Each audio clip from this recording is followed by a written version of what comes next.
One person is dead and another is in the hospital following a single UTV crash in Marinette County.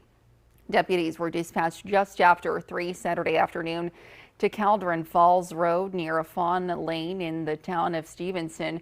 During the incident, the driver of the UTV, 40-year-old Brooke Bollinger of Crivets, failed to navigate a curve and the vehicle rolled over. Bollinger was allegedly not wearing a seatbelt or helmet and suffered fatal injuries. A passenger also not wearing a seatbelt or helmet was injured and transported to a local hospital.